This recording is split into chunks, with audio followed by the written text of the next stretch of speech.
Dan ceritakanlah Muhammad kisah Idris. Innahu kana siddiqan nabiyya. Sesungguhnya dia seorang yang sangat membenarkan, mencintai kebenaran, dan seorang nabi. Jadi sesungguhnya dia seorang yang sangat mencintai kebenaran dan seorang nabi.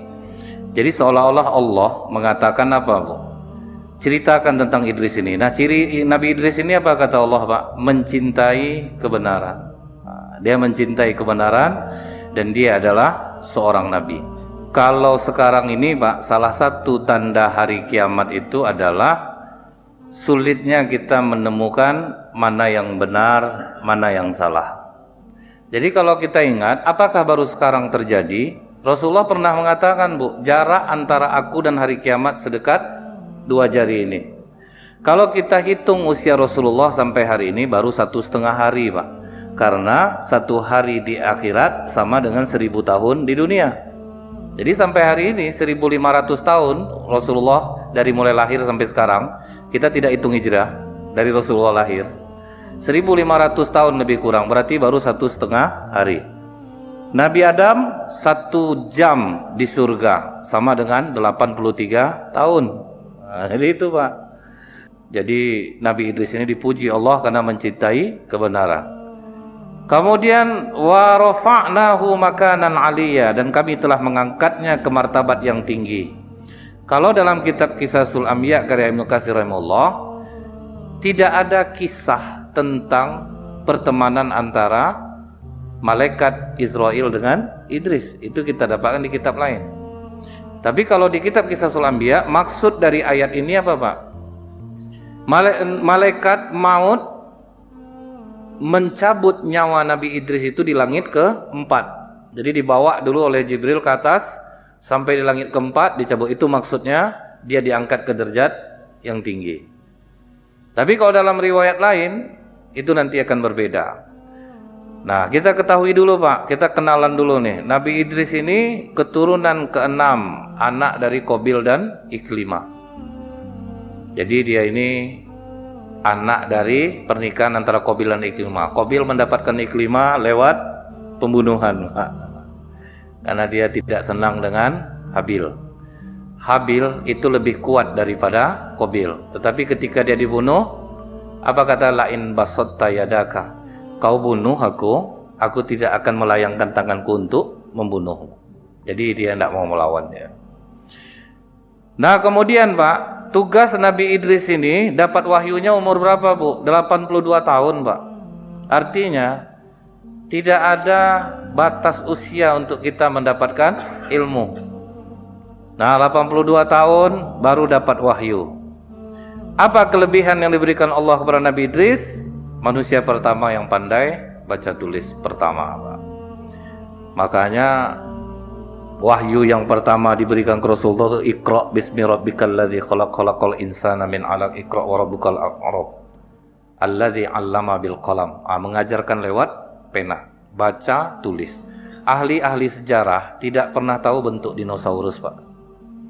Dikumpulkannya tulangnya, tidur bawa pena semua itu, Pak. Jadi kadang Allah ini mengajarkan kita lewat perantara pena. Karena rajin menulis, terbayang langsung bentuknya, Pak, langsung lukis. Itu, Pak, baca tulis. Nah, kemudian ada pengetahuan lain yang diberikan Allah, Pak, kelebihannya. Bisa merawat kuda, ilmu perbintangan, ilmu berhitung, yang dikenal sekarang dengan matematika. Jadi multi talent nih, Bu. Artinya orang sebetulnya sudah diberikan Allah kelebihan masing-masing yang tidak diberikan kepada orang lain. Masing-masing kita nih, Pak, Bu, sempat tahu kita apa yang menjadi kelebihan kita, kita akan berhasil, Pak. Karena kita akan ikhlas ngerjakannya, karena kita suka dengan bidang itu.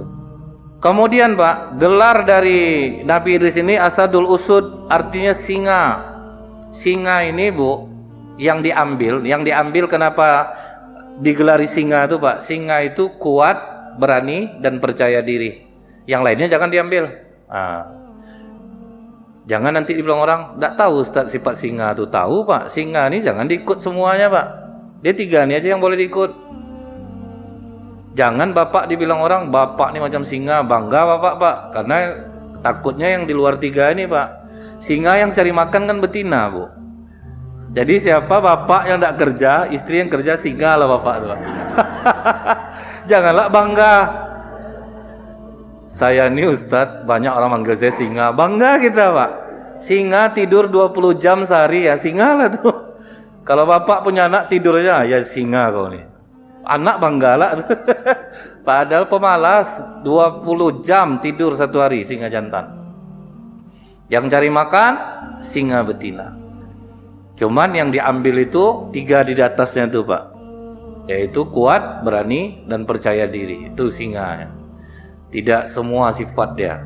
Jadi apa yang dibilang orang itu pak ya, kadang kita bisa mengambil ibrah dari kehidupan hewan. Itu memang betul. Karena di hewan ini banyak kita temukan diri kita pak. Banyak kita temukan diri kita di hewan itu. Semut hitam, tidak pernah ada yang jalan mundur. 2 jam kita halang-halang, dia jalan, tetap dia akan maju ke depan. Seharusnya macam itulah kita. Jangan putus asa. Tidak berhasil sini, coba jalan ini, coba jalan ini. Cobalah tes nanti. Kalau ada semut hitam, kau tidak malu lah bapak depan cucu ya pak ya. Cobalah buat. Ngapa tuh? Ya, membuktikan kata Ustaz Nazril nih betul semua. Memang itu dia pak. Memang itulah. Nah kemudian pak, dia inilah, di riwayat ini yang ada cuman bu, Nabi Idris inilah yang pertama melihat surga dan neraka. Jadi tidak tanggung-tanggung sahabat Nabi Idris ini dalam riwayat lain bu, yaitu malaikat Israel. Malaikat Israel di dalam riwayat pertama datang kepada Nabi Idris, kemudian kata Nabi Idris, boleh enggak ajak aku jalan-jalan melihat surga? Aku mohon dulu kepada Allah. Allah kasih izin pak, pergilah, bawalah tengok. Baru bu melihat surga itu langsung pingsan Nabi Idris karena takjub akan keindahannya. Nah makanya Nabi Idris pingsan melihat, wah begitu indahnya surga itu. Ya sedangkan yang semiskin-miskinnya udah semewah-mewahnya pak. Nah kemudian apa kata apa kata Nabi Idris?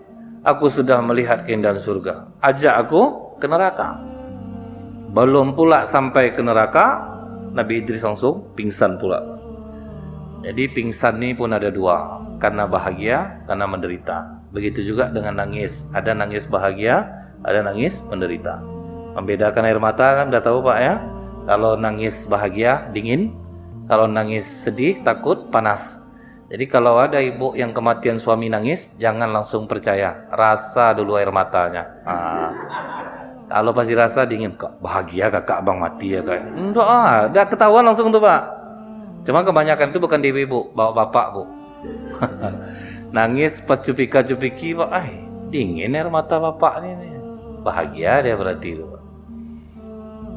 Kemudian begitu melihat neraka, sedangkan seringan-ringan azab neraka pak, kita tahu dari apa yang disampaikan Rasulullah tentang pamannya Abu Thalib. Abu Thalib jasanya banyak terhadap Islam, sayang kepada Rasulullah, banyak membantu dakwah Rasulullah, tapi akhirnya mati dalam keadaan musyrik. Rasulullah mencoba memintakan ampun kepada Allah. Allah menegur Rasulullah. Tidak layak bagi seorang nabi dan orang-orang beriman memohonkan ampun untuk orang-orang musyrik sekalipun itu kerabatnya sendiri. Jadi tidak bisa.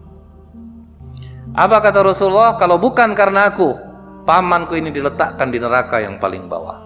Tapi karena aku, pamanku ini ditempatkan di neraka yang paling ringan, yaitu dipasangkan sendal di kaki, mendidih otak di kepala. Itulah azab paling ringan.